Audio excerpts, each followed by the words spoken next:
Welcome back, ladies and gentlemen. Welcome back to Propaganda Watch. I'm your host, as always, James Corbett of CorbettReport.com. And this week on the D program, I want to dissect a piece of propaganda that, at first glance, probably seems innocuous, but upon further reflection, I think is actually insidious. What am I talking about?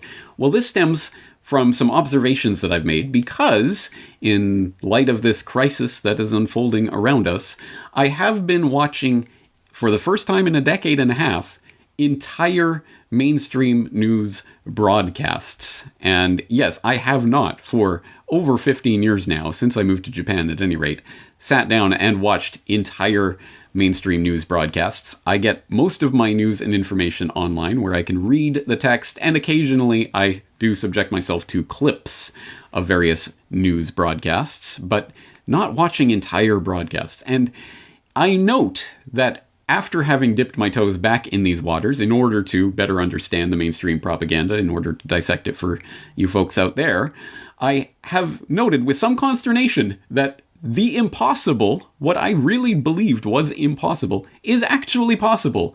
I.e., these mainstream news broadcasts, television news broadcasts of today, are even more dumbed down than they were when I stopped watching. And I really truly thought that would be impossible.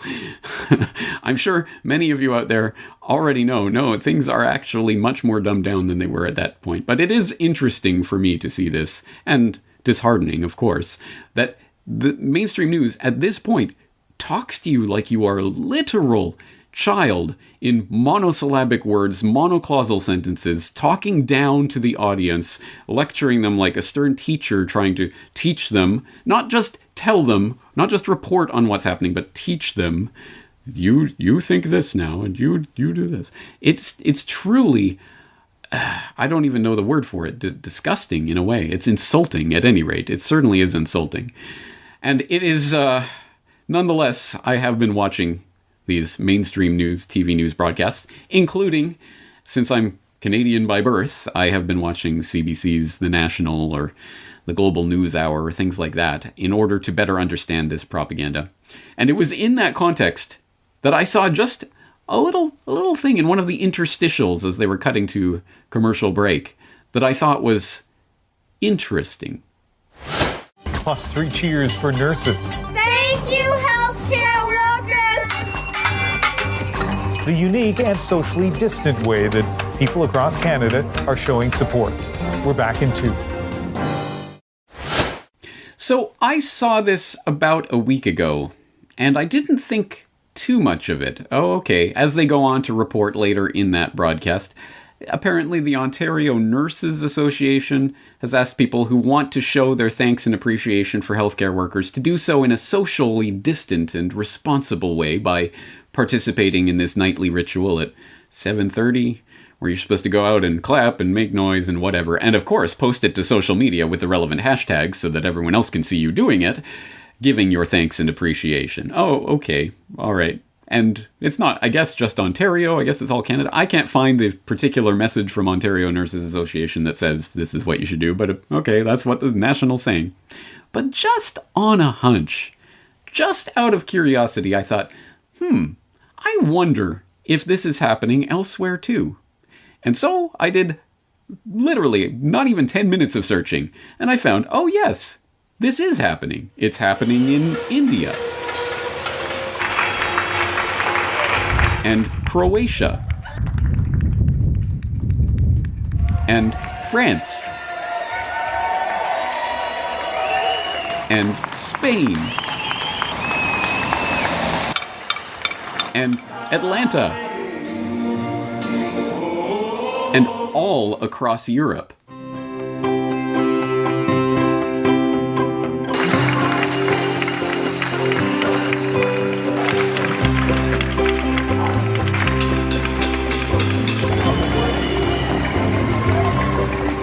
Now, folks, you may be thinking to yourself, why did James put that happy music across that clip montage? Why did he make that? I want to tell you, I did not make that. The AFP News Agency made that and put that music on top of it. Go watch the actual video that'll be linked up in the show notes. They are actually playing that music in the background as they show the happy montage of people dutifully applauding. So, wow! Isn't that amazing? Just spontaneously, out of the ether, out of the zeitgeist, somehow this idea has arisen spontaneously all around the world in all these different places that at a certain appointed time, wait, who appoints this time and how did that happen? Was there some kind of vote? Where did this get coordinated from? Anyway, at a certain appointed time, you go out from your self-isolation, and of course, in a socially distant way, and don't get within 2 meters of anybody, but you applaud at the appointed time to show your appreciation for healthcare workers. Now, I've been called a lot of things since I've started the website, and conspiracy loon and whatever else. So let's add thoughtcriminal to the list, because it just strikes me this seems a little bit contrived in a way. You know, almost like a wag the dog situation. Yeah, old shoe, remember that? I'm going to assume that most of my audience is probably familiar with Wag the Dog at this point. If not, you should probably watch that movie. It was particularly prescient and insightful about the era that we find ourselves in. Deepfakes before deepfakes was a thing, or at least supposedly. Talking about a completely ginned up, completely fictitious war with Albania that was completely made out of whole cloth in order to distract the public's attentions from the philandering of the resident of the Oval Office, and to great success, phenomenal success, because it is easy to whip the public into war, hysteria, and fervor against a country that they couldn't locate on a map for reasons that are completely fictitious, and that movie presents a very plausible example of how that could be done. One tiny part of that overall psychological operation that they depicted in that movie was the creation of a fictional war hero in this fictional war with Albania, Sergeant William Schumann, known as Old Shoe. And so they decide, oh, you know, there's some old song about Old Shoe. We'll revive that song and get it playing on the radio again. And then we'll throw old shoes up into the trees and depict this as just some spontaneous thing that's happening, people showing their love for the captured war hero and their support, and the whole nation will rally around, and they throw some shoes up into some trees in Washington and get the news to cover it, and then it becomes a self-generating real phenomenon in the context of this movie, where the entire country starts throwing their shoes in the trees because they've learned from the mass media indoctrination, this is the way we show our support for our beloved war hero. Now, my mind, call me crazy, and I've been called a lot of things, as I say, over the course of the Corbett Report, so I'm immune to it at this point. But my mind connects these things that are happening right now, this wag the dog phenomenon of Old Shoe and the spontaneous, socially distant and responsible way of giving our thanks to the healthcare workers that is arising in country after country all around the globe all at the same time. And why so? Because actually, I do see a more direct parallel between that example, the wag the dog military, let's support our soldiers example, and this example of supporting our healthcare workers. Because this is part of a much broader propaganda angle that is being introduced into the public consciousness right now. And as always, I want to bring it to your attention so that you consciously understand what is happening and can see the propaganda as it develops. Because I guarantee this is going to develop in the coming months from something innocuous to something insidious. So as I say, we have broached the realm of the thought criminal here. So if you'll allow me to bring you further into this web of thought crime that I'm spinning here, I will exhort you to my new article on the things you cannot say about coronavirus, where I go through all the, oh, you can't say that, you thought criminal, about this emerging crisis that we're being steeped into right now. And there's a number of points that I make in there, one of which revolves specifically around this totally spontaneous balcony applause phenomenon. In a section of this article called Doctors Are the New Soldiers, I write, when 9/11 happened, there was a marked and notable intensification in the propaganda glorifying the American military. Not that such propaganda didn't exist before, but it was nothing like what we've seen since the day that changed everything. Yes, the hero worship of veterans is one of the hallmarks of the age of terror that 9/11 ushered in. So if this pandemic is the new 9/11, what's the new hero worship? Well, it should be obvious by now. Doctors are the new soldiers. Now we must dutifully show our appreciation for the brave medical workers on the front lines of this new war, or face yet more social castigation. You may have noticed the interesting phenomenon making its way around the world. I call it the totally spontaneous balcony applause phenomenon.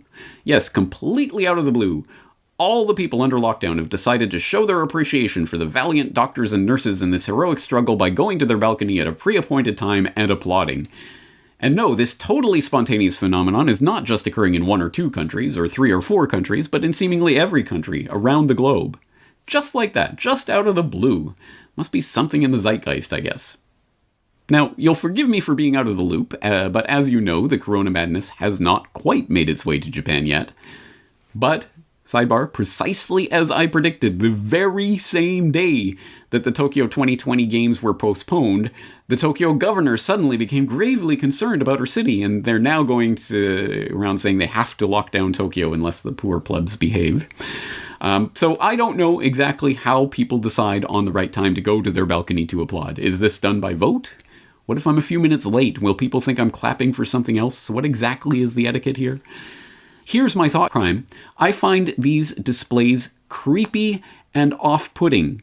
I find the glorification of doctors and nurses unsettling. Not because I think they're all quacks, not because I think they're all evil, not because I'm not grateful for the work that some doctors do some of the time, not because I don't recognize the enormous stress that these doctors and nurses are under right now, but because this socially engineered adoration is going to be used to push an agenda exactly like the glorification of veterans was used to push the militarism agenda of the post-9/11 years.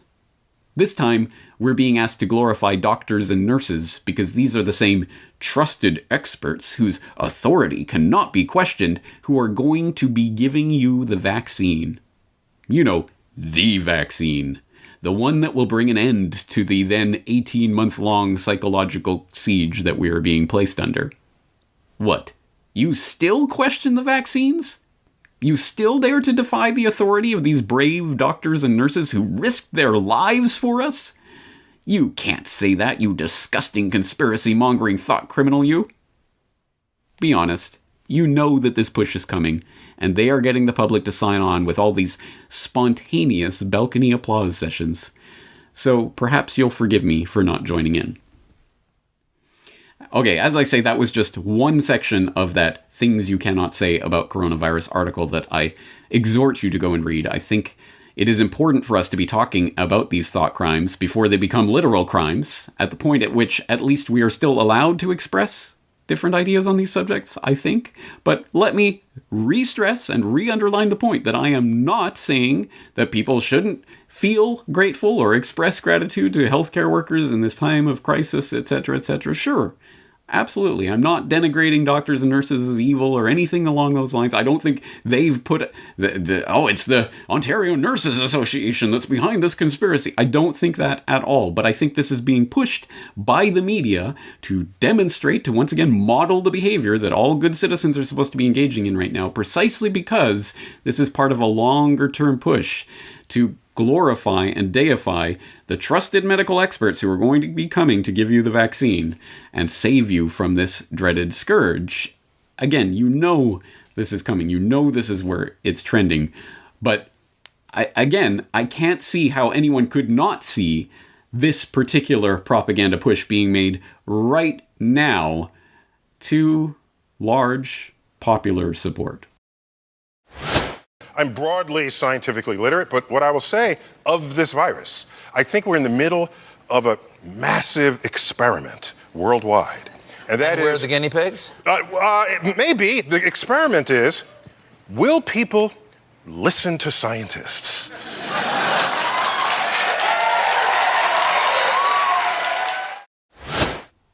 As I say, I think you know where this is going by now.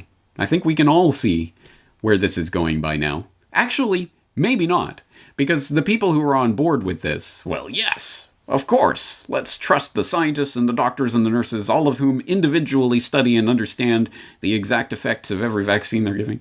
Yes, that's for the good.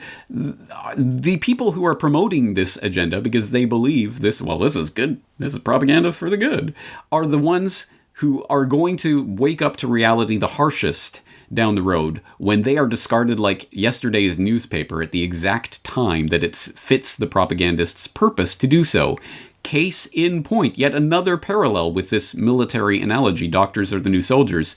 Think about the war on terror paradigm bringing in that glorification of the military. Thank you for your service. Let me give you my seat on the plane and everything because you are a soldier. You're protecting us. This glorification, the NFL being paid millions of dollars by the DoD to have their propagandistic displays before every game and all of that nonsense. That, of course, was just the lip service of we care about the soldiers. But of course, it was never actually caring about the soldiers. Do you think that's what it was ever about? No, it is about getting people into the meat grinder, grinding them up, and then spewing them out and discarding them like yesterday's newspaper when it no longer fits the propagandistic purpose. Ask some actual veterans. Ask the veterans who are killing themselves in record numbers, suicides off the chart. Oh wait, you can't ask them because they are dead, because they were fed through that meat grinder and then left to die, essentially. And all the veterans receiving their wonderful veteran health care for having gone through the meat grinder and lost their limbs and other things. In the exact same way, I think most of the people who went into that meat grinder probably did so with noble intentions and believing themselves to be good people and working for a cause that they thought was good. They were misinformed and they were used. They were fed into that meat grinder, used for propagandistic purposes, and then discarded. And so, anyone who thinks, well, this is great, yay, doctors and nurses, yay, so let's join in. Let's join in. Even if it's propaganda, it doesn't matter, it's for the good.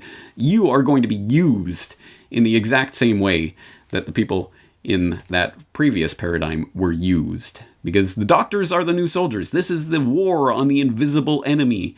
And we all have to give our applause at the appointed time, in the appointed way. You show your applause. You show your support in the way that we tell you. You demonstrate that to the community around you. And if you don't, it shows you're not a team player.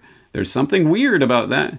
I've never seen him out at the appropriate time of making the applause like everyone else. What's going on over there? Then He's always been a bit weird. I heard he's a conspiracy theorist. Again, you know where this is going, and it's going in a horrible direction, even for the people who, for genuine reasons, genuinely want to show their support and caring to medical workers. How about you do it at a different time? Like, even just that. How about just go, instead of 7:30 p.m. or whenever you're supposed to be out on your balcony, well, just go out at 5. Just do it at a different time. Just do something to show that you are not just some lemming that is going to march off this cliff. Anyway, these are not popular thoughts. A lot of people won't even understand what I'm saying, and for those who do, some people will still be violently opposed to this. But this is the point. We are in exceptionally important times to be able to broach these types of thought crimes, these ideas that go completely against the grain of what everyone else is doing. And if we don't exercise that ability right now, it will never get any better. Things are clamping down. I don't know if you've noticed, but things are clamping down, and the space for dissent is starting to disappear. So that's my thought crime observation for today. As I say, please go to that article I wrote about things you cannot say about coronavirus for more examples of such thought crimes. And, well, perhaps more people should be stepping out and using their ability to voice their thought crimes before it becomes actually criminal. Some strange times indeed, my friends, but I'm here even watching mainstream news broadcasts in order to bring it to you and to pierce through the propaganda. I hope you'll be there with me for this journey. James Corbett, CorbettReport.com.